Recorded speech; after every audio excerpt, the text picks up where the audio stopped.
إنه لقرآن كريم في كتاب مكنون لا يمسه إلا المطهرون تنزيل من رب العالمين.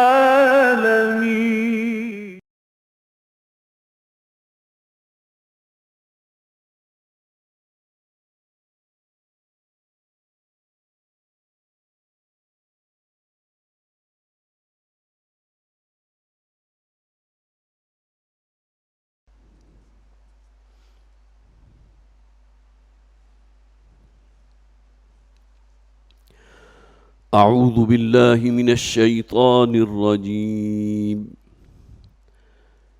بسم الله الرحمن الرحيم. نون والقلم وما يسطرون. ما أنت بنعمة ربك بمجنون، وإن لك لأجرا غير ممنون، وإنك لعلى خلق عظيم، فستبصر ويبصرون. بأيكم المفتون. إن ربك هو أعلم بمن ضل عن سبيله وهو أعلم بالمهتدين. فلا تطع المكذبين ودوا لو تدهن فيدهنون، ولا تطع كل حلاف مهين هماز مشاء بنميم مناع للخير معتد أثيم عتل بعد ذلك زنيم أن كان ذا مال وبنين. إذا تتلى عليه آياتنا قال أساطير الأولين. سنسمه على الخرطوم.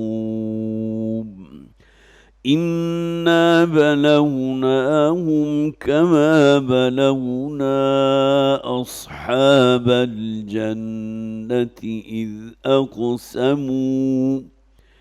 إذ أقسموا ليصرمنها مصبحين ولا يستثنون. فطاف عليها طائف من ربك وهم نائمون، فأصبحت كالصرم فتنادوا مصبحين أن اغدوا على حرثكم إن كنتم صارمين. صدق الله العظيم. رب اشرح لي صدري ويسر لي أمري واحلل عقدة من لساني يفقه قولي. اللهم ألهمنا رشدنا وأعذنا من شرور أنفسنا آمین یا رب العالمین۔ سورہ ملک جو ہم نے پچھلی مرتبہ مکمل کی تھی 29ویں پارے کی پہلی سورت، اور یہ 7واں گروپ ہے مکی اور مدنی صورتوں کی تقسیم کے حوالے سے کہ جس کا اختتام سورۃ الناس پر ہوگا۔ جیسا کہ میں نے عرض کیا تھا کہ اسے حزب مفصل بھی کہتے ہیں۔ بڑی تعداد ہے صورتوں کی جو اس گروپ میں موجود ہیں، اور پھر سب سے بڑھ کر بات یہ ہے کہ ان میں سے اکثریت ان صورتوں کی ہیں جو زمانہ نزول کے اعتبار سے مکی صورتیں ہیں. ایکسیپشنز ہیں صرف 3 یا 4، یا بعض صورتوں کے بارے میں اگر اختلاف ہے تو 5 کی تعداد ہے کہ جو مدنی ہیں، باقی تمام کی تمام جو ہے وہ مکی صورتیں ہیں. اس سورہ مبارکہ کا آغاز بھی حروف مقطعات میں سے ایک حرف سے ہوا، نون والقلم وما یسطرون. اس سے پہلے 2 صورتیں ہم پڑھ چکے ہیں کہ جن کا آغاز صرف ایک حرف سے ہوا تھا، سورہ صاد والقرآن ذی الذکر، اور اسی طرح سورہ قاف، قاف والقرآن المجید. اور تیسری صورت یہ ہے کہ جس کا آغاز ایک حرف سے ہوا، نون، اور اس پر آیت مکمل نہیں ہوتی بلکہ آیت مکمل ہوتی ہے والقلم وما یسطرون پر. اس صورت کا زمانہ نزول جو ہے حضور کی مکی زندگی کا بالکل ابتدائی حصہ ہے، اور یہ وہ دور تھا جب کہ نبی اکرم صلی اللہ علیہ وسلم کا کچھ مذاق، کچھ استہزاء اور کچھ ایسے ایذا رکھنے والے الفاظ جو ہیں استعمال کیے جاتے تھے حضور کے بارے میں، مجنون ہیں، دیوانے ہیں، ساحر ہیں. اس لیے کہ جو کلام یہ پیش کر رہے ہیں اس کے اندر ایک جادوئی اثر تو ہے، جو شخص بھی اسے سنتا ہے اس سے متاثر ہوتا ہے اور محسوس کرتا ہے کہ واقعتاً جو بات کی جا رہی ہے وہ بات سچ ہے، وہ حق ہے. اور اس کے علاوہ بہت کچھ اور کہا گیا نبی اکرم صلی اللہ علیہ وسلم کو کہ یہ تو اصل میں کسی یہودی عالم کی کچھ خدمات انہوں نے کی ہیں اور ان سے کچھ چیزیں لے کر ہمیں آ کر بیان کر دیتے ہیں کہ مجھ پر یہ وحی نازل ہوئی تھی. یہ تمام باتیں وہ ہیں جو مکی صورتوں میں ہم پڑھ بھی چکے ہیں اور ان کا بتکرار و اعادہ ہم نے ذکر بھی پڑھا ہے. تو زمانہ نزول کے اعتبار سے مکی دور کے ابتدائی 3 یا 4 سال ہیں، بلکہ بعض حضرات کے نزدیک تو بالکل شروع ہی میں یہ سورہ مبارکہ نازل ہوئی تھی. اگرچہ اس صورت کے بارے میں بھی بعض آیات ایسی ہیں کہ جس کی کوئی تعویل ممکن نہیں ہے جب تک کہ ہم کم سے کم 4 یا 5 نبوی میں نہ پہنچ جائیں. اس سے کہ جب کہ پرسیکیوشن بھی شروع ہو چکی تھی اور تشدد اور تعذیب کا معاملہ بھی شروع ہو چکا تھا، بالکل آغاز میں یہ بات نہیں ہوئی،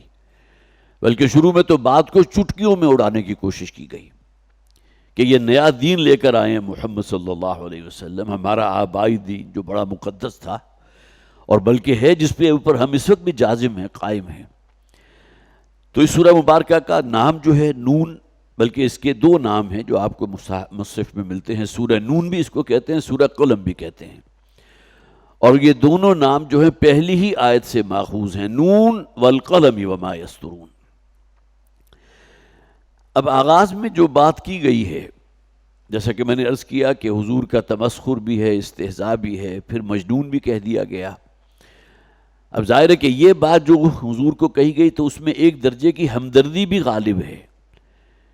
کہ اس میں گویا کہ ان کا کوئی قصور نہیں ہے، اصل میں کسی جن نے ان کے اوپر جو ہے وہ کوئی تسلط کر لیا ہے، ان پر مسلط ہو چکا ہے، جس کی وجہ سے ہی بہکی بہکی باتیں کر رہے ہیں. تو بالکل شروع کے الفاظ ہی گویا کہ اس بات پر نبی اکرم صلی اللہ علیہ وسلم کے دل میں اگر کہیں، ظاہر ہے کہ طبع بشری میں اس بات کا امکان تھا کہ ان باتوں سے انسان متاثر ہو، لیکن جیسا کہ مکی صورتوں میں بار بار کہا گیا فصبر فصبر، اے نبی صلی اللہ علیہ وسلم آپ صبر کیجئے، آپ برداشت کیجئے، تحمل سے کام لیجئے، ڈٹے رہیے. تو یہی انداز آپ کو یہاں بھی ملے گا. اور خاص طور پر پھر جو آخری آیات ہے اس میں تو حضرت یونس علیہ السلام کی مثال بھی دی گئی. انہوں نے بھی کہیں اپنے جسے آپ کہیے جذبہ ایمانی اور غیرت حق جو ہے اس کے جوش میں آ کر اپنی قوم کو چھوڑنے کا نہ صرف فیصلہ کیا بلکہ چھوڑ کر چلے گئے اللہ کے حکم کے آئے بغیر. تو اس کی بنیاد پر اس دنیا میں ان کے اوپر پھر اللہ تعالیٰ کی طرف سے ایک معاملہ ایسا ہوا کہ جس میں اللہ کی طرف سے ایک ناراضگی کا گویا کہ ایک مظہر تھا کہ وہ پھر مچھلی کے پیٹ میں رہے ہیں کچھ عرصے کے لیے. کتنا عرصہ رہے اس کے بارے میں قرآن کوئی صراحت نہیں کرتا، لیکن یہ کہ اس پیٹ میں رہنے کی وجہ سے جو اثرات ان کے اوپر ہوئے ہیں، پورا جسم جو ہے جس طرح آپ کہیے کہ اس کے اوپر کوئی آبرے پڑ گئے ہوں گے. جو بھی گیسٹرک انزائمز ہوتے ہیں، ہر حیوان جو کچھ غذا کھا رہا ہے تو اس کو ہضم کرنے کے لیے اللہ تعالیٰ نے پورے سسٹم رکھے ہوئے ہیں. تو بہرحال یہ اللہ تعالیٰ کا اپنا حکم ہے اور پھر اللہ تعالیٰ جس شے کا فیصلہ کر لے وہ ہو کر رہتی ہے. اور بالآخر اس مچھلی نے انہیں جو ہے ساحل پر اگل دیا اور اس کے بعد پھر وہ اپنی قوم کی طرف واپس بھیجے گئے. تو ان کا ذکر بھی یہاں مل جائے گا جن سے صبر نہیں ہو سکا تھا. تو یہاں فرمایا گیا نون والقلم وما یسطرون. دیکھیے ایک معنی جو ہے نون کے یہ بھی لیے گئے ہیں چونکہ فوراً ہی قلم کا ذکر ہے، اور عبرانی زبان کے اندر بہت سے الفابیٹس ہوتے تھے کہ جو مختلف شکلوں میں لکھے جاتے تھے. مثلاً طا جو ہے وہ بالکل سانپ کی شکل میں ہے، جس طرح سانپ جو ہے اس نے کنڈلی ماری ہوئی ہے اور اوپر اس کا پھن جو ہے وہ کھڑا ہوا ہے. اسی طرح بیت ہوتا تھا با جو ہے وہ بیت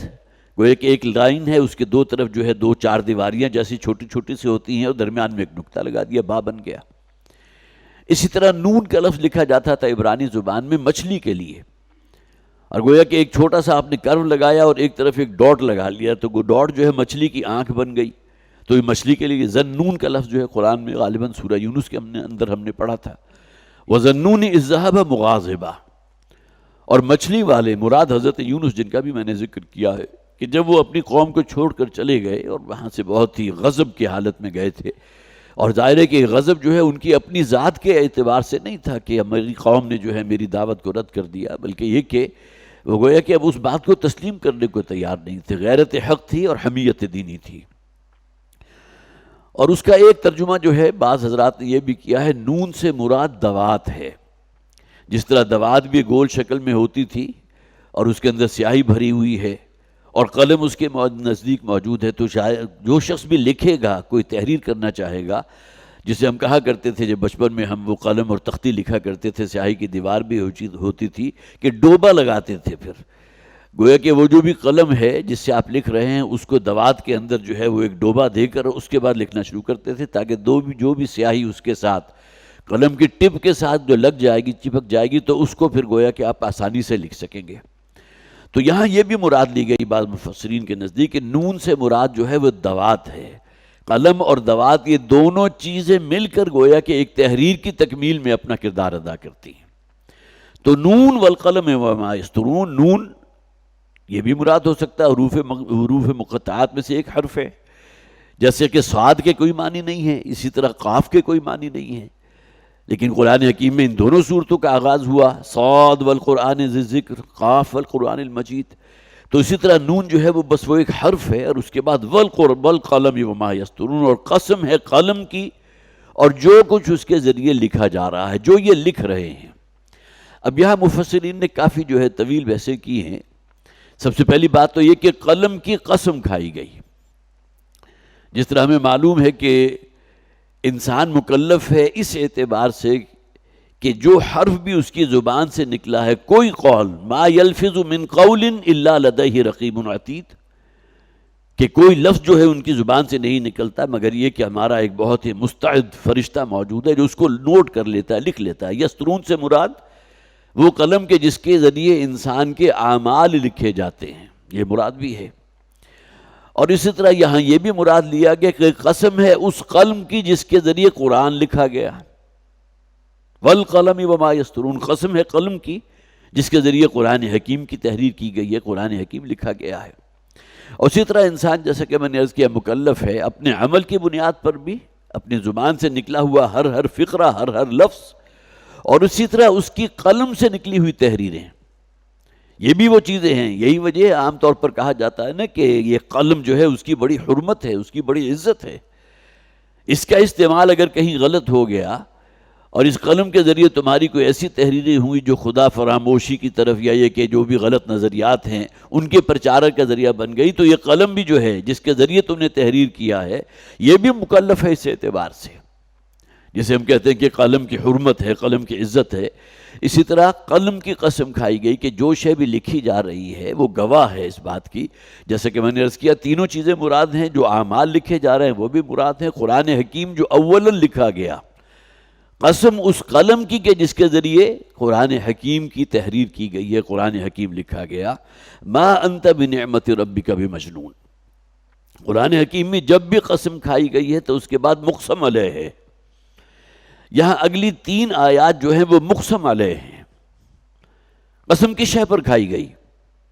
جو شخص بھی قسم کھاتا ہے تو کسی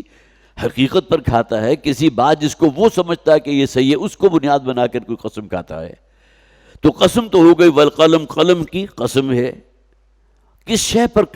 قسم کھائی گئی؟ مقسم علیہ کیا ہے؟ ما انت بنعمت ربک بمجنون، آپ اے نبی صلی اللہ علیہ وسلم اپنے رب کے فضل، اس کے احسان سے آپ مجنون نہیں ہیں۔ گویا کہ جو سب سے پہلا اعتراض کیا گیا تھا محمد رسول اللہ صلی اللہ علیہ وسلم پر کہ یہ جو دیوانگی کا معاملہ لگتا ہے، معاذ اللہ ثم معاذ اللہ،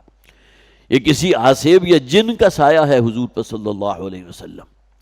لہٰذا حضور کے لیے تسلی اور تشفی کے الفاظ جو ہے پہلی آیت کے بعد جو دوسری آیت آ رہی ہے، ما انت بنعمت ربک بمجنون، اے نبی صلی اللہ علیہ وسلم آپ اپنے رب کی رحمت اور اس کے فضل اور اس کی نعمت سے آپ کہیں مجنون نہیں ہیں۔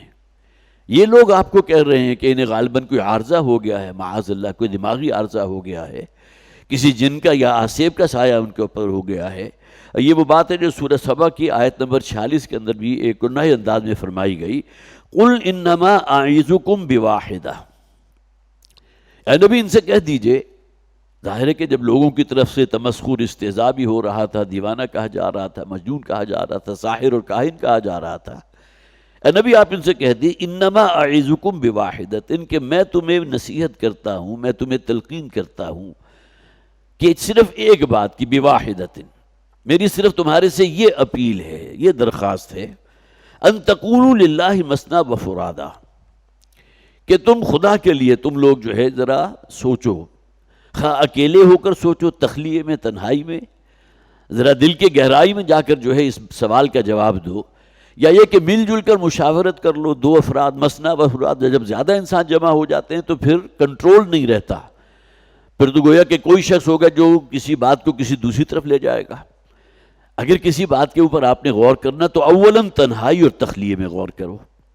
یا یہ کہ دو دو ہو کر یا تین تین ہو کر جو ہے باہمی تھوڑی سی مشاورت بھی کر لو، اور ذرا اس بات کا جواب دو کہ کیا تمہارے یہ ساتھی محمد صلی اللہ علیہ وسلم کیا واقعی مجنون ہیں؟ اب یہ بڑا اپیلنگ انداز ہے، اور اس کا جواب اس کے سوا کچھ نہیں ہے کہ ہر شخص کا دل یہ گواہی دے گا کہ مجنون نہیں ہے، معاذ اللہ ثم معاذ اللہ۔ اس شخص نے جس کا بچپن بھی، جسے آپ کہیے نوجوانی بھی اور جوانی کے بھی 40 سال تک کی عمر جس بستی کے اندر، جس قوم کے لوگوں کے اندر گزری ہو، کیا انہیں تجربہ نہیں ہوگا حضور کے بارے میں؟ کیا وہ کہیں گے کہ یہ مجنون ہے معاذ اللہ؟ کیا اس سے پہلے کوئی ایک ایسا واقعہ موجود ہے کہ انہوں نے کبھی کوئی دعویٰ کیا ہو کہ میرے پاس کوئی فرشتہ آتا ہے؟ اچانک یہ کیا ہو گیا؟ اچانک کچھ ہے، ایسی ببتا پڑی ہے ان کے اوپر، گویا کہ کوئی ایسی تجربہ ان کو ہوا ہے جس کی بنیاد پر وہ یہ کہہ رہے ہیں کہ ایک فرشتہ ہے جو اللہ نے میری طرف بھیجا ہے، اور یہ فرشتہ اسی سلسلے کا ایک تسلسل ہے جو پہلے انبیاء اور رسول کی طرف اللہ تعالیٰ اپنے فرشتوں کو بھیجتا رہا ہے، اور اپنا پیغام جو ہے اس فرشتے کے ذریعے اس رسول یا نبی تک پہنچاتا رہا تاکہ لوگوں کے لیے ہدایت کا منبع اور سرچشمہ بن سکے۔ تو فرمایا گیا تم خواہ اکیلے ہو، خواہ دو ہو، خواہ تین ہو، مل کر ذرا تھوڑا سا اس بات پر غور کرو، ثم تتفکروا، اور پھر ذرا گہرائی میں جا کر سوچو، اپنے دل کو ٹٹولو، تمہارا دل گواہی دے گا ما بصاحبکم من جنہ، اس سوال کا جواب تمہیں اندر سے مل جائے گا کہ تمہارے یہ ساتھی محمد صلی اللہ علیہ وسلم ان کو کوئی جنون کا عارضہ نہیں ہے معاذ اللہ۔ یہ جو باتیں کہہ رہے ہیں اس کا کڑیاں ملتی ہیں پہلے نبی اور رسولوں کی دعوت سے۔ یہ تو اصل میں تم نے اپنے دین کا جو ہے وہ حلیہ بگاڑ دیا، اس کو مس کر کے رکھ دیا کہ بیت اللہ کے اندر 360 کی تعداد میں جو ہے وہ مختلف مورتیاں موجود ہیں دیویوں دیوتاؤں کی شکل کے اندر، اور ان کی تم پرستش کرتے ہو۔ تو ذرا تنہائی میں جا کر غور کرو اور تمہارا دل اس بات کی گواہی دے گا کہ تمہارے یہ ساتھی محمد صلی اللہ علیہ وسلم مجنون نہیں ہیں۔ تو سب سے پہلی بات تو کیا ہے مقسم علیہ کہ ما انت بنعمت ربک بمجنون، اے نبی صلی اللہ علیہ وسلم آپ مجنون نہیں ہیں، یہ آپ کے رب کا احسان ہے، اس کا فضل ہے کہ اس نے آپ کو نوع انسانی کی ہدایت کے لیے منتخب فرما لیا اور سلسلہ وہی جو ہے آپ کی طرف جاری کر دیا۔ اور دوسری بات کیا ہے وَإِنَّ لَكَ لَأَجْرًا غَيْرَ مَمْنُونَ، اور اے نبی صلی اللہ علیہ وسلم جو کچھ آپ برداشت کر رہے ہیں ان کی کڑوی کسیلی باتوں کو، کیا کچھ حضور کو نہیں کہا گیا جیسا کہ میں نے عرض کیا ہے، صبر اور تحمل کے ساتھ ان کو جو ہے آپ نے برداشت کیا ہے۔ پھر یہ کہ آپ کے قریب ترین کے ساتھیوں کے ساتھ جو تشدد کا معاملہ ہو رہا تھا، نبی اکرم صلی اللہ علیہ وسلم کے سینے میں بڑا حساس دل تھا، کیا بیتی ہوگی حضور کے دل کے اوپر جب بلال کو جو ہے اوندھے منہ جو ہے تپتی ہوئی توے کی طرح تپتی ہوئی زمین کے اوپر اوندھے منہ گھسیٹا جا رہا ہوگا۔ حضرت یاسر کے ساتھ جو سلوک، وحشیانہ سلوک کیا گیا، کیا جرم تھا ان لوگوں کا، سوائے اس کے کہ صرف ایک رب کے، ایک اللہ کے ماننے والے تھے۔ تو اے نبی صلی اللہ علیہ وسلم، آپ جو صبر اور تحمل اور برداشت کا مظاہرہ کر رہے ہیں، تو آپ کے لیے تو آپ کے رب کی طرف سے وہ اجر ہے غیر ممنون، جس کے اندر کہیں کوئی انقطاع ہونے والا نہیں ہے، جو جاری و ساری رہے گا، جو غیر منقطع ہے۔ منہ یا منو کے الفاظ عربی زبان میں دو معنی میں آتے ہیں، ایک تو ہے کسی پر احسان کرنا، جیسے قرآن حکیم میں فرمایا گیا لقد من اللہ علی المؤمنین اذ بعث فیہم رسولا من انفسہم، یہ اللہ کا بہت بڑا احسان ہے، اللہ کا بہت بڑا فضل ہوا ہے جو مومنین پر ہوا کہ اس نے، اللہ نے ان کے درمیان ایک ایسا نبی اور رسول بھیج دیا جو انہی میں کا تھا۔ تو منہ یا منو کے معنی احسان کرنا بھی ہے، اور اسی طرح منہ یا منو کے معنی ہے کسی شے کو کاٹ دینا۔ تو غیر ممنون کے معنی کیا ہوئے؟ وہ شے کہ جو غیر منقطع ہو، جس سے کاٹا نہ جا سکتا ہو۔ تو آپ کے رب کا وعدہ ہے آپ کے ساتھ کہ آپ کے لیے تو وہ اجر ہے، وہ ثواب ہے، وہ بدلہ ہے کہ جس کے اندر کہیں انقطاع نہیں ہوگا، جو جاری و ساری رہنے والا ہے۔ اور تیسری بات جس پر قسم کھا گئی، وَإِنَّكَ لَعَلَىٰ خُلُقٍ عَظِيمٍ،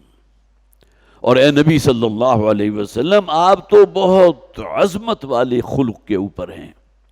آپ کے اخلاق عالیہ ضرب سلام ہے جو حضور کو دیا گیا۔ حضرت عائشہ صدیقہ رضی اللہ تعالی عنہ سے ایک موقع پر سوال کیا گیا تھا حضور کے اخلاق کے بارے میں،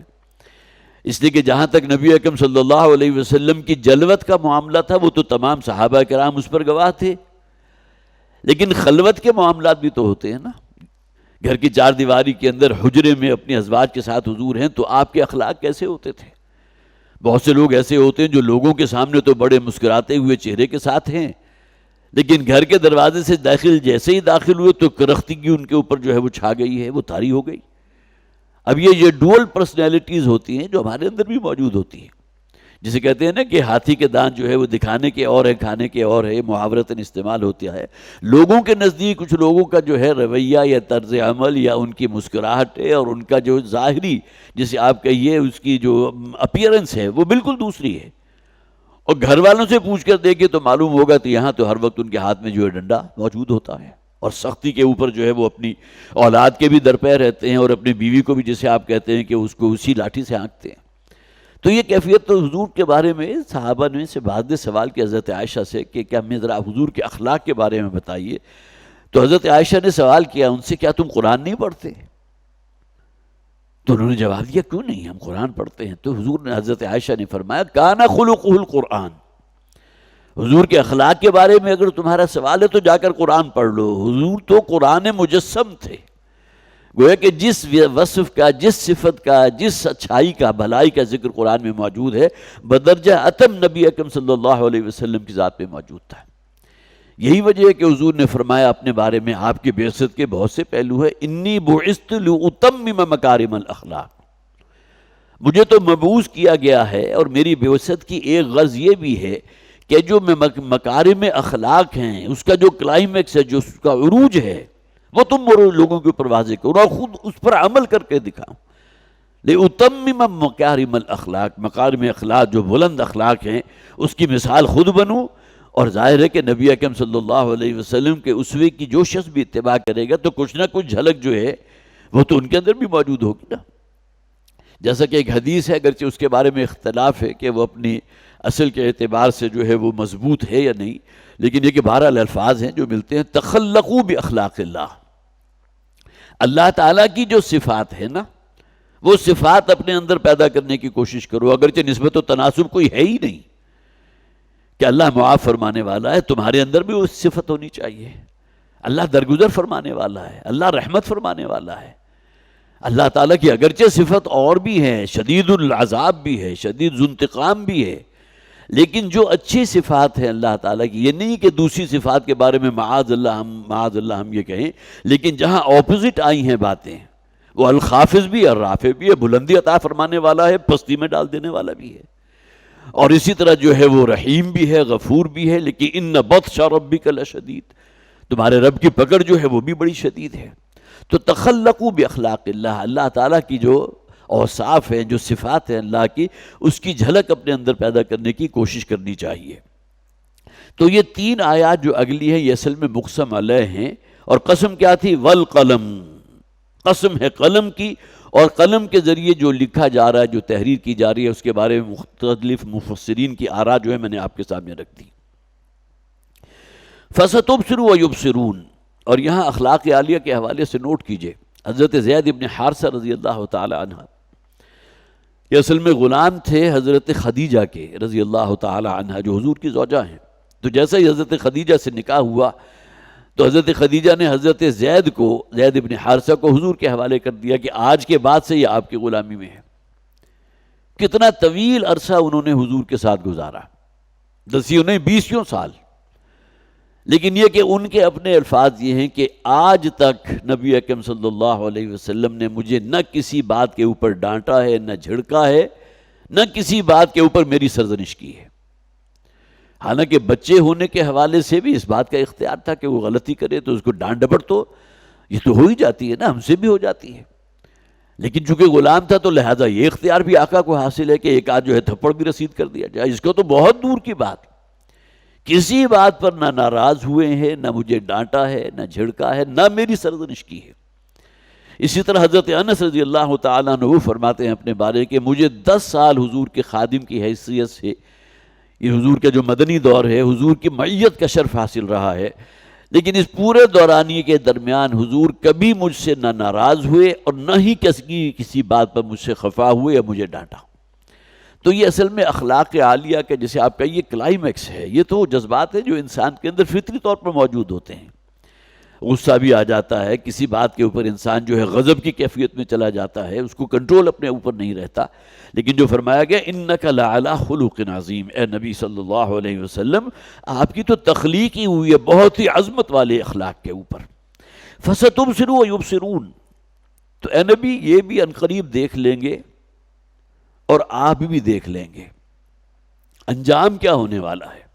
اس لیے کہ آگے آ رہا ہے بِأَيِّكُمُ الْمَفْتُونَ، ایک طرف محمد ہیں صلی اللہ علیہ وسلم اور وہ جان لیوا آپ کے دست و بازو جو آپ پر ایمان لا چکے تھے صحابہ کرام، اور دوسری طرف تھے مشرکین مکہ جن میں اکثریت قریش کی تھی۔ تو عنقریب دیکھ لیں گے کہ انجام کار کامیابی کس کے حصے میں آنے والی ہے۔ یہاں لفظ جو ہے مفتون کا استعمال کیا گیا، مفتون کہتے ہیں اس شخص کو جسے فتنے میں ڈال دیا گیا ہو۔ فتنہ کسے کہتے ہیں؟ آزمائش کو، کسوٹی کو، پرکھ کو، اور عام طور پر کسی مصیبت یا کسی تکلیف کے لیے یا کوئی ایسی جسے آپ کہیے کہ آفت سماوی کے اندر انسان جو ہے اس کے اندر گر جائے، اس کو بھی فتنہ کہا جاتا ہے، جیسے کہ حضور نے فرمایا ان قریب ایک بہت بڑا فتنہ جو ہے آنے والا ہے، جس کی طرف بعض احادیث میں اشارہ ہوتا ہے، وہ فتنہ دجال ہے کہ جو آئے گا، اور بہرحال بنی نوع انسان پر قرب قیامت کی علامات میں سے ہے جو دجال کا ظہور ہوگا۔ اور فتنہ دجال سے مراد اس شخص کا فتنہ نہیں ہے، بلکہ یہ مادہ پرستانہ طرز فکر جو ہے یہ بھی فتنہ دجالی ہے، جس میں ہماری نگاہوں سے اوجھل ہو گیا جو کچھ ہے یہ کائنات ہے، خدا ہے یا نہیں ہم نہیں جانتے، جو کچھ ہے ہمارا یہ جسم ہے، روح نامی کوئی شے ہے یا نہیں ہمیں اس کی کوئی فکر نہیں۔ اسی طرح یہ دنیا کی زندگی اصل ہے، فوکس کرو اس کو، یہاں کی چمک دمک ہے، یہاں کی رعنائیاں ہیں جو تمہیں بڑی دل فریب لگتی ہیں، بڑے پاورفل میگنٹس ہیں کہ جو تمہیں اپنی طرف کھینچ رہے ہیں، باقی آخرت ہوگی یا نہیں ہوگی یہ تو تمام عقائد کی باتیں ہیں، اور ظاہر ہے کہ اس کے اوپر انسان کو سیریس ہونے کی ضرورت ہی نہیں۔ سیریس تو اس شے پر ہوگا نا کہ جو انسان کو گویا کہ جس کے بارے میں وہ اس کی حواس خمسہ اس کی گواہی دے رہے ہیں، جو نقد ہے اور دنیا نقد ہے۔ تو یہ طرز فکر جو ہے، یہ طرز سوچ جو ہے، یہ اپنی جگہ دجالی فتنہ ہے، دجالی فکر ہے۔ یہاں جو فرمایا گیا عنقریب یہ بھی دیکھ لیں گے، اور اے نبی صلی اللہ علیہ وسلم آپ بھی مشاہدہ کر لیں گے کہ ان میں سے کون تھا کہ جو مفتون ہو گیا، جو فتنے میں پڑ گیا۔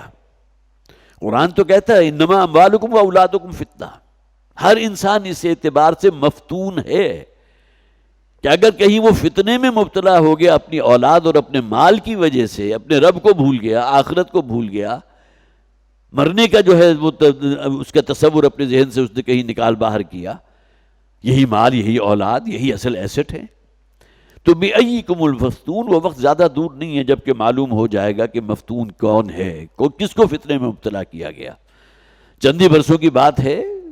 نبی اکرم صلی اللہ علیہ وسلم نے ہجرت فرما کے جب مدینہ تشریف لے آئے تو پہلا غزوہ جو غزوہ بدر ہوا ہے وہ اس بات کی سب سے بڑی علامت تھی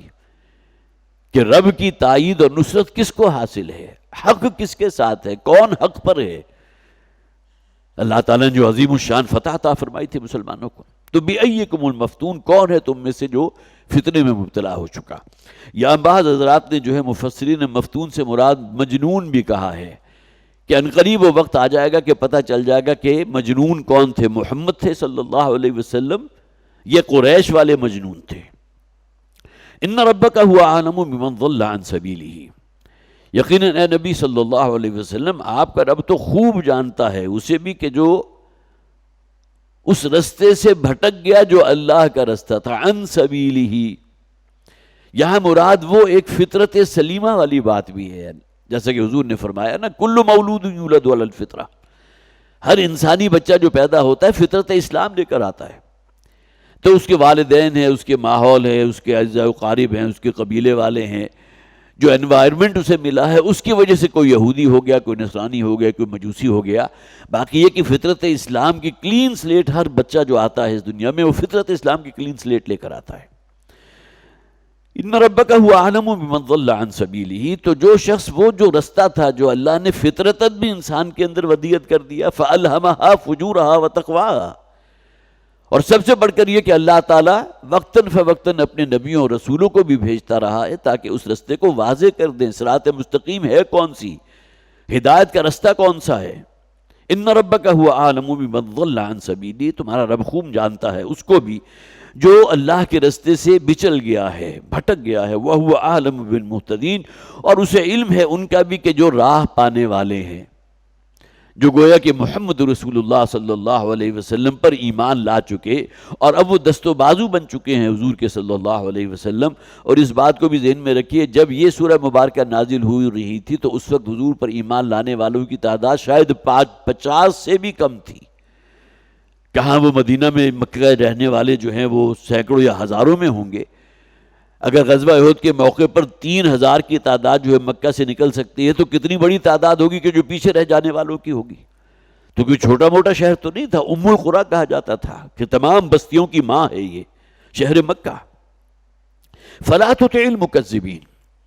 تو اے نبی صلی اللہ علیہ وسلم تو آپ مت، اگرچہ ترجمہ کیا ہوگا، مت اطاعت کیجئے ان جھٹلانے والوں کی جنہوں نے آپ کی دعوت کو، آپ کے پیغام کو رد کر دیا۔ لیکن اطاعت کے معنی صرف اطاعت کرنا یا کسی کا حکم قبول کر لینا نہیں ہوتا، بلکہ ان کی باتوں میں آ جانا، جسے آپ کہتے ہیں نا کہ ان لوگوں کی طرف سے بڑی اس بات کی بھی پیشکش کی گئی تھی کہ ہم آپ کو اپنا بادشاہ ماننے کو تیار ہیں، لیکن یہ کہ یہ جو موقف آپ پیش کر رہے ہیں کہ صرف ایک اللہ ہے، ایک رب ہے، اس میں ذرا نرمی اختیار کیجیے۔ آخر یہ ہماری جو ہے لات بھی ہے، عزا بھی ہے، منات بھی ہے، یہ دیویاں دیوتا جو ہے ان کے حق میں بھی کبھی کوئی کلمہ خیر کہہ دیا کیجیے۔ اب اس قسم کی جو ہے باتیں گویا کہ بچلانے والی باتیں اور ان کی باتوں میں نہ آئیں، یہاں ترجمہ کیا ہوگا، فَلَا تُطِعِ الْمُكَذِّبِينَ، اے نبی صلی اللہ علیہ وسلم آپ ان جھٹلانے والوں کی باتوں میں نہ آئیں۔ یہ تو بڑی ترغیب بھی دیں گے اور بڑی جو ہے ایگریمنٹ کرنا چاہیں گے کہ ایک سال ہم صرف آپ کے رب کو اکیلے کو پکاریں گے، جس کو آپ بھی کہتے ہیں وحدہ لا شریک، لیکن پھر اگلا سال جو ہے پھر آپ کو بھی چاہیے کہ ہماری دیوی اور دیوتاؤں کی جو ہے آپ بھی پوجا کیجئے۔ تو اس قسم کے جو ہے وہ باقاعدہ پلاننگ تھی اور انہوں نے باقاعدہ طے کر کے حضور کے سامنے وفد کی شکل میں لا کر یہ پیشکشیں کی تھی۔ اسی طرح ان پیشکشوں میں یہ بھی تھی کہ اگر آپ کی نگاہ میں کوئی عورت ہے جو بہت ہی حسب و جمال والی بھی ہے، حسب نسب والی بھی ہے، بہت خوبصورت ہے، اور آپ اس سے جو ہے شادی کرنے کے جو متمنی ہے، اور اس بات کو نوٹ کیجئے کہ نبی اکرم صلی اللہ علیہ وسلم کا نکاح ہوا تھا، 25 برس کی عمر تھی آپ کی، حضرت خدیجہ 40 برس کی تھی، 15 سال بڑی۔ تو ظاہر ہے بشر طبعی کے اندر ان لوگوں کی اپنی جو ہے جسے آپ کہیے نچلے درجے کی سوچ ہوگی نا، یہ کہ حضور کی خواہش ہوگی کہ کسی جوان عورت سے نکاح کریں، لہٰذا آپ ہمیں اشارہ کیجئے، بس ہم خود آپ کی طرف سے پیغام لے کر جائیں گے جہاں آپ اشارہ کریں گے، اور نکاح پیغام ہم لے کر جائیں گے آپ کی طرف سے۔ اب یہ تمام باتیں کیا تھی جسے آپ کہیے چکنی چپڑی باتیں تھی، یا ان کو جو ہے کسی طرح اپنی باتوں کے ذریعے جو ہے اپنے تابع کرنے کے، یہ تمام اٹیمپٹ جو ہے ان لوگوں کی طرف سے کی گئی ہیں۔ تو فَلَا تُطِعِ الْمُكَذِّبِينَ، آپ باتوں میں نہ آئیں ان لوگوں کے، ان جھٹلانے والوں کے۔ وَدُّوا لَوْ تُدْهِنُوا فَيُدْهِنُونَ، یہ تو چاہتے ہیں اے نبی صلی اللہ علیہ وسلم آپ نرم پڑیں تو یہ بھی نرم پڑ جائیں گے۔ یہ دہن کا لفظ آتا ہے عربی زبان میں چکنائی کے لیے. یہ زیتون کا ذکر جہاں سورہ نحل کے اندر آیا تو وہاں یہ الفاظ بھیجو ہے تنبت بالدہن. یہ زیتون کا پھل وہ ہے کہ جس سے تیل بھی نکلتا ہے. تیل چکنائی کو کہتے ہیں. گویا کہ جو شے بھی لوبریکینٹ جس کو کہتے ہیں، جو کسی شے کو نرم کر دے. لہٰذا یہیں سے یہ لفظ استعمال کیا گیا جسے مداہنت کہا جاتا ہے. اپنے اندر کو اپنے موقف میں نرمی پیدا کر لینا، کسی دوسرے کو اکوموڈیٹ کرنا. تو ودو لو تدہنوا فیدہنون، یہ تو چاہتے ہیں اے نبی صلی اللہ علیہ وسلم آپ ذرا نرم پڑیں، آپ اپنے موقف میں کہیں کوئی تبدیلی یا کوئی نرمی پیدا کر دیں تو یہ بھی آپ کے سامنے بچ جائیں گے. یہ بھی اپنے موقف کے اندر جو ہے اپنی سختی، موقف سے یہاں مراد جو ہے جو پرسیکیوٹ کر رہے ہیں صحابہ کرام کو، جو شدید ترین جسے آپ کہیے کہ تعذیب کا معاملہ ان لوگوں نے روا رکھا ہے، وہ بھی اس سے باز آ جائیں گے. لیکن آپ بھی اپنے موقف کے اندر کوئی نرمی اختیار کیجئے. وَدُّوا لَوْ تُدْهِنُوا فَيُدْهِنُونَ. اور یہ مضمون قرآن میں بہت سے مقامات پر آیا، اس لیے کہ جہاں جیسا کہ میں نے عرض کیا ان کی طرف سے اٹیمپٹس کی گئی ہیں، لالچ بھی دی گئی ہے، ترغیب بھی دی گئی ہے. اور پھر جو بھی مسلمان ہو چکتا تھا تو اس کے اوپر جس طرح کا شدید تعذیب کا معاملہ کرتے تھے، یہ تمام چیزیں کس لیے تھی؟ اس دعوت کو روکنے کے لیے. اور خاص طور پر ان لوگوں کا یہ مشاہدہ کہ ہمارے بہت سے نوجوان محمد پر ایمان لا چکے صلی اللہ علیہ وسلم. اب ایسی یہ چیز تو ان کے لیے بڑے لمحہ فکریہ تھی. اپنے جن بیٹوں کے اوپر ان کو بڑی جسے آپ کا یہ مان ہوگا کہ اپنے آبائی دین کا جو ہے نام بلند کریں گے اور ہمارے جو ہے دست و بازو بنیں گے، وہ اپنے آپ کو ان سے الگ کر کے جڑ گئے محمد رسول اللہ صلی اللہ علیہ وسلم کے ساتھ. حضرت مصعب بن عمیر جو ہے نوجوان تھے، حضور پر ایمان لے آئے. اسی طرح کتنے ہیں اور جو نوجوانوں میں سے جو نبی اکرم صلی اللہ علیہ وسلم پر ایمان لائے. غلاموں کے طبقات میں سے بھی کچھ لوگ ایمان لائے تھے. حضرت بلال ہیں، حضرت خباب ابن ارد جو ہے اگرچہ غلام نہیں تھے لیکن وہاں بہرحال ان کا کوئی ایک ولی تھا، موالی تھا، اس کے زیر اہتمام وہ کام کیا کرتے تھے. وَلَا تُطِعْ كُلَّ حَلَّافٍ مَّهِينٍ وَدُّوا لَوْ تُدْهِنُوا فَيُدْهِنُونَ وَلَا تُطِعْ كُلَّ حَلَّافٍ مَّهِينٍ. اب آگے جو آیات آ رہی ہیں اس میں چند ایسی صفات کا ذکر کیا گیا، بلکہ صفات کا لفظ جو ہمارے ہاں عام طور پر جو استعمال ہوتا ہے وہ پازیٹیو معنی میں ہوتے ہیں، لیکن بد خصلتوں کا ذکر کیا گیا، بری عادات، بری صفات کہ جو کسی ایک شخص کی طرف جو ہے آپ اسے فوکس نہیں کر سکتے. اگرچہ مفسرین نے بہت سے اشخاص کا نام بھی لیا ہے کہ یہاں پس منظر میں جو باتیں کی جا رہی ہیں اس سے مراد کون ہے؟ ولید ابن مغیرہ ہے. اسی طرح دوسرا شخص جو ہے جس کے بارے میں وہ ملتا ہے تفاسیر کے اندر کہ اخنس ابن شریک ایک شخص تھا، وہ بہت شرارتی تھا اور حضور پر بڑا اعتراض کیا کرتا تھا، مخالفت میں جو ہے بہت آگے بڑھا ہوا تھا. اسی طرح اسود ابن عبد یغوث ایک شخص تھا. یہ تین افراد کے نام جو ہے وہ تفاسیر کے اندر ملتے ہیں کہ معلوم ہوتا ہے کہ ان کے بارے میں کہا جا رہا ہے. لیکن مولانا اصلاحی رحمۃ اللہ علیہ نے کہا کہ یہاں اصل میں ان صفات کو کسی خاص شخص کے اوپر چشمہ کر دینا یہ مناسب نہیں ہے، بلکہ اصلاً یہاں مراد قریش کی پوری قیادت ہے، جو ان کے لیڈرز تھے. تو مجموعی طور پر ان صفات کا ذکر کیا گیا ہے جو ان کی قیادت کے اندر تھے، جو قریش کو قیادت لیڈ کر رہے تھے، جو گویا کہ حضور صلی اللہ علیہ وسلم کی مخالفت کے اندر اور آپ کی دشمنی کے اندر بہت آگے تھے. صرف کسی خاص شخص کی بات نہیں ہو رہی. اب ان صفات کو دیکھیے، ان بد خصلتوں کو. وَلَا تُطِعْ كُلَّ حَلَّافٍ مَّهِينٍ. آپ مت باتوں میں آئیں ہر اس شخص کے جو حلاف ہے. حلف کسے کہتے ہیں؟ قسم کھانا. کسی شخص کو خود اپنے اوپر اگر اعتماد نہ رہے نا تو وہ لوگوں کے بارے میں بھی یہ سمجھتا ہے انہیں مجھ پر اعتماد نہیں، کیونکہ جو بات میں کہہ رہا ہوں وہ سچ ہے. اسے خود نہ اپنے اوپر اعتماد ہے اور لوگوں کے بارے میں بھی اس کا یہی ظن ہے کہ وہ انہیں مجھ پر اعتماد نہیں جو بات کہنے والا ہوں، لہٰذا اس پر وہ جھوٹی قسمیں کھائے گا. اور یہ گویا کہ اس کی پستی کردار کے اعتبار سے ایک علامت ہوتی ہے، بات بات پر قسم کھانا. تو سب سے پہلے تو اس کی جو صفت بیان کی گئی کل حلاف مہین، وہ شخص جو بات بات پر بہت ہی قسم کھانے والا ہو، اس کا کوئی فقرہ جو ہے قسم کے بغیر شروع نہ ہوتا ہو. اور پھر یہ کہ انتہائی بے قدر بھی ہے، اپنے کردار کے اعتبار سے بھی بہت ہی گھٹیا پن اس کے اندر موجود ہے. یہ ترجمہ ہے جو میں کر رہا ہوں. مہین اہانت سے نکلا نا، اہانت کا لفظ ہمارے اردو زبان میں بھی استعمال ہوتا ہے جس میں ذلت اور رسوائی کی بات بھی آتی ہے، بہت ہی معاملہ اہانت والا ہے. تو مہین وہ شخص کے جو بہت ہی جسے آپ کہیے گھٹیا کردار کا حامل ہو. کل حلاف مہین، وہ قسمیں کھانے والا کہ جو کردار کا بھی بہت ہی گھٹیا ہو. حماز مشاء بنمیم. حماز کہتے ہیں کسی شخص کو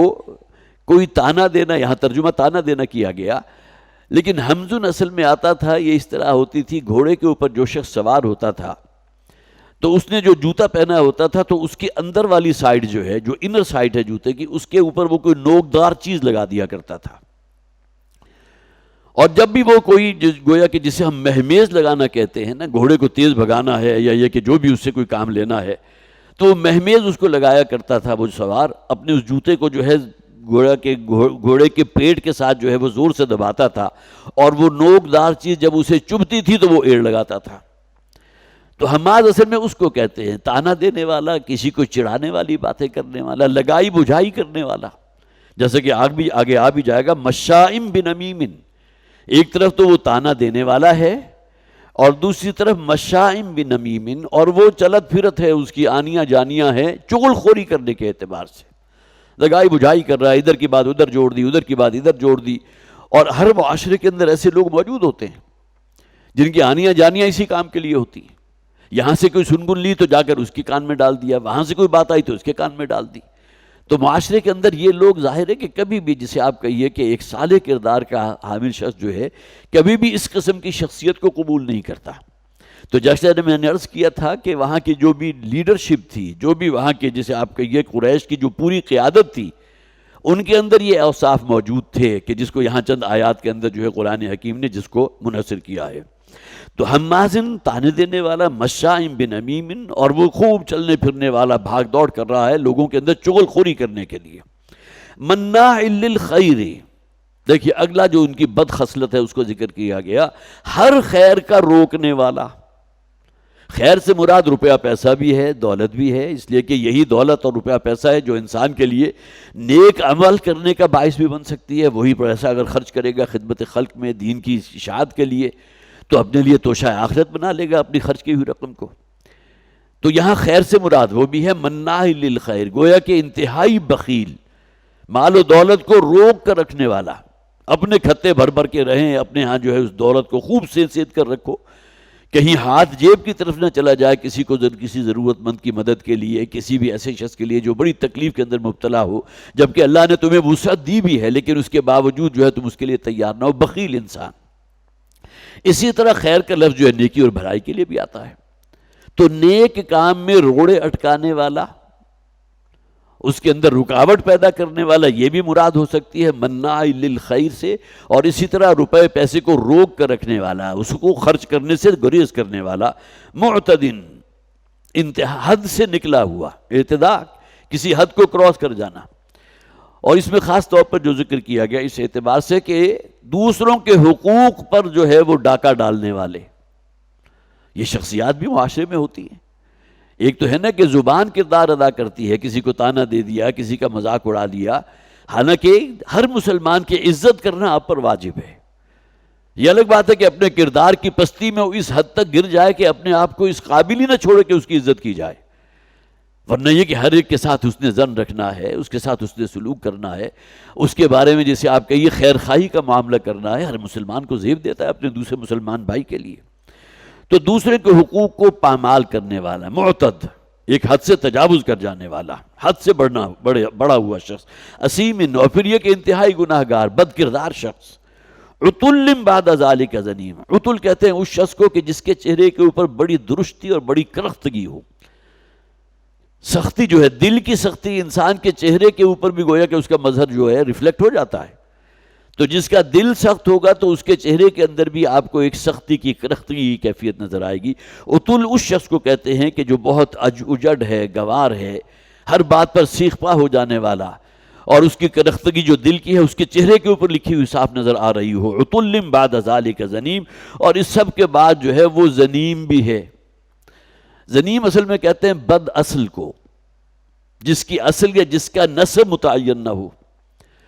تو بہت سے جو ترجمے ہیں اس کے اندر اس کا ذکر یہ بھی کیا گیا جسے ولد الزنا کہتے ہیں. گویا کہ اسی جو عرب کی قیادت تھی ان میں ایسے لوگ بھی موجود تھے کہ جن کا نسب بھی متعین نہیں تھا. ویسے عام طور پر یہ جو ہے لفظ آتا ہے، زنمتن کے الفاظ جو آتے ہیں، یہ کسی جانور کے گلے کے ساتھ جب آپ دیکھتے ہیں نا کوئی ایب نارمل سی گروتھ ہوتی ہے. آپ حضرات ابھی عید قربان آنے والی ہے تو بعض بکریوں کے یا کسی اور جو گوائے ہے تو اس کے ساتھ جو ہے کوئی لمف نوڈز ہوتے ہیں، کوئی بڑھے ہوئے ہوتے ہیں، اسے ذنمتن کہتے تھے، گویا کہ جس کا تعلق اپنے اصل جسم کے ساتھ نہیں ہے، وہ ایڈیشنل شے ہے. جس طرح ہمارے انسانی جسم کی جو آنت ہے اس کے اندر ایک اپنڈکس نامی ایک شے موجود ہے، اور بعض اوقات اس کے اندر کوئی انفیکشن ہو جائے تو اس کو نکال دیا جاتا ہے. ڈاکٹر سے پوچھیں گے تو کہیں گے یہ اصل میں ایک زائد شے ہے جو یہاں آنت کے ساتھ لگا دی گئی، اس کا اس عمل کے اندر جو عمل انہضام ہے، جو ڈائجسٹو سسٹم ہے، اس کے اندر اس کا کوئی کردار نہیں ہے، لہٰذا اس کو نکال بھی دیا جائے تو کوئی فرق نہیں پڑتا. تو ذنمتن اصل میں اس گٹھلی کو یا اس گروتھ کو کہتے تھے جو کسی جانور کی گردن کے ساتھ لٹکی ہوتی تھی، جو اس کے جسم کا اصل حصہ نہیں ہوتی تھی. تو اسی طرح یہاں سے وہ مراد لیا گیا کہ کوئی شخص اپنے آپ کو منسوب کرے کہ میں فلاں خانوادے سے ہوں، فلاں قبیلے سے ہوں، اور اس خانوادے والے یا قبیلے والے انکار کر دے کہ وہ ہم میں سے نہیں، تو اس شخص کو بھی کہا جاتا ہے یہ زنیم ہے. لیکن جیسا کہ میں نے عرض کیا، اس کی پھر آخری انتہا یہ ہو سکتی ہے جس کا نسب متعین نہ ہو، جس کے باپ کے بارے میں کوئی معلوم نہ ہو. اور یہ جو تین افراد جن کا بھی میں نے ذکر کیا، ولید ابن مغیرہ ہے، اخنس ابن شریق ہے، اور اسود ابن عبد یغوث ہے، ان کے بارے میں یا ان میں سے کوئی ایک شخص ایسا ہوگا کہ جس کا نسب متعین نہیں تھا، جس کے بارے میں معلوم نہیں تھا کہ اس کا باپ ہے کون. واللہ اعلم. تو وَلَا تُطِعْ كُلَّ حَلَّافٍ مَّهِينٍ هَمَّازٍ مَّشَّاءٍ بِنَمِيمٍ مَّنَّاعٍ لِّلْخَيْرِ مُعْتَدٍ أَثِيمٍ عُتُلٍّ بَعْدَ ذَلِكَ زَنِيمٍ أَن كَانَ ذَا مَالٍ وَبَنِينَ. اور یہ جو تکبر اور جو غرور گھمنڈ اس کے اندر پیدا ہو چکا، اور جس طرح یہ آپ کی مخالفت کے درپے ہے اور آپ کو مجنون کہہ رہے ہیں، ساحر اور کاذب، کیا کچھ نہیں حضور کو کہہ رہے. اور اس سے جیسا کہ میں نے عرض کیا، وہ قریش کی پوری قیادت جو ہے یہاں مراد ہے. یہ صرف تین اشخاص جس کا بھی میں نے نام لیا ہے ان کو فوکس نہ کیجئے، یہ پورے کے پورے اوصاف جو ہے ان کے اوپر صادق آ رہے تھے. کوئی وصف کسی کے اندر ہے، کوئی وصف کسی دوسرے کے اندر ہے.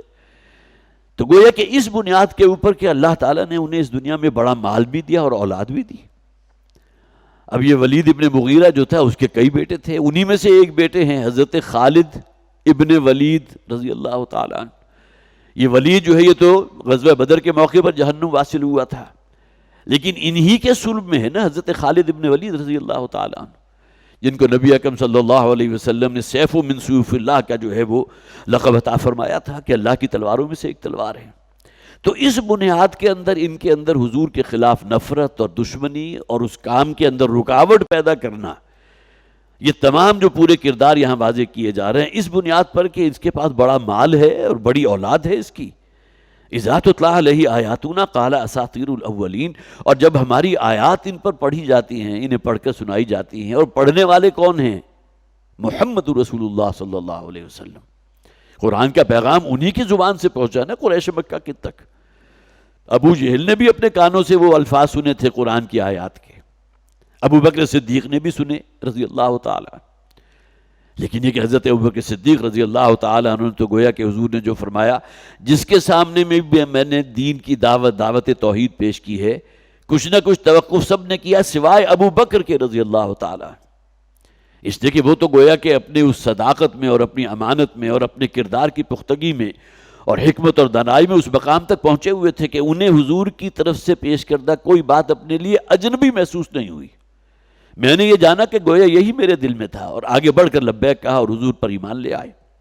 تو اذا تتلی علیہ آیاتنا، اب یہ ان لوگوں کا کردار جو ہے، جو قیادت ہے ان قریش کے لوگوں کی، اس کے بارے میں کہا جا رہا ہے کہ جب ہماری آیات ان پر پڑھ کے سنائی جاتی ہیں، جب سنائے جاتے ہیں یہ ہماری آیات پڑھی جاتی ہیں ان پر،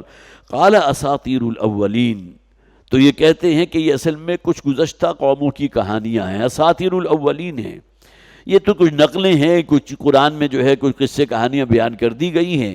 اور باقی یہ کہ اس سے بڑھ کر ان کا کوئی معاملہ نہیں. اور باقی جو بات کہہ رہے ہیں محمد صلی اللہ علیہ وسلم، اس کو قبول کرنے کو ہم تیار نہیں ہیں. ہمارا آبائی دین جس پر ہمارے باپ دادا پردادا لگڑ دادا وہ آگے تک جو ہے وہ اس کے اوپر قائم رہے، تو ہمارے اندر وہ جو گیا کہ جسے آپ کہیے کہ وہ مذہبی تعصب موجود ہے کہ ہم اپنے اس دین کو چھوڑنے کو تیار نہیں ہیں. سنسمہ علی الخرطوم، ان قریب ہم ان کے ناک پر، خرطوم کا لفظ جو آتا ہے اصل میں سونڈ کے لیے، اس کا ترجمہ مولانا اصلاحی نے کیا ہے ناکڑا. گویا کہ کسی شخص کے پورے چہرے کے اوپر اگر اس کی ناک جو ہے سب سے نمایاں ہوں تو اس کو، جیسا کہ ہاتھی کا جو ہے ایب نارمل چیز جو آپ کو اس میں نظر آتی ہے بقیہ حیوانات کی نسبت، وہ اس کی بڑی طویل سونڈ ہے نا. تو جس کی ناک بہت زیادہ طویل ہو یا کہ جس کو اپنی ناک کے اوپر بڑا جو ہے فخر ہو تو اس کے لیے بھی آتا تھا یہ اس کی سونڈ ہے، یا جیسا کہ میں نے عرض کیا وہ ناک نہیں ہے بلکہ ناکڑا بن گئی ہے. تو سنسمہ علی الخرطوم، اور ناک ہوتی ہے جو عزت کی نشانی بھی ہوتی ہے، لہذا ہم محاورتاً بھی کہا جاتا ہے نا کہ اس شخص کی تو میں ناک رگڑواؤں گا. اب ناک بھی چہرے کے اوپر جو ہے سب سے زیادہ نمایاں شے، اور وہ رگڑنے کے لیے گویا کہ اگر کوئی آلہ ہو سکتا ہے انسان کے چہرے کے اوپر تو وہی ناک ہے، لہذا اس کو تو میں وہ ذلیل و خوار کروں گا اور اس کی عزت کو ایسا پامال کروں گا اس کے اپنے سامنے ناک رگڑواؤں گا. تو فرمایا گیا سنسمہ علی الخرطوم، ہم داغیں گے اس کی خرطوم کے اوپر، وہ ناک کے جس کی بڑی عزت ہے اس کے نزدیک، اور اپنی ناک اونچی رکھنا جو ہے اس کے نزدیک گویا کہ سب سے بڑھ کر راجے ہے،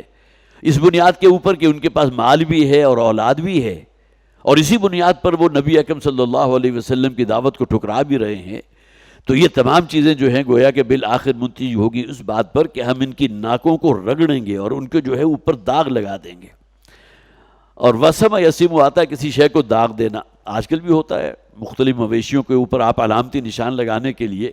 کوئی لوہے کے جو ہے گرم کرتے ہیں، کوئی سرکل بنا لیا، کوئی کراس بنا لیا، اور جب وہ خوب سرخ ہو جاتا ہے تو اس کو کھال کو اس کے ساتھ داغ دیتے ہیں. اب وہ جو اس کے اوپر جو زخم بنتا ہے اور بالآخر وہ ہیل ہو جائے گا لیکن وہ نشان جو ہے ہمیشہ قائم رہتا ہے،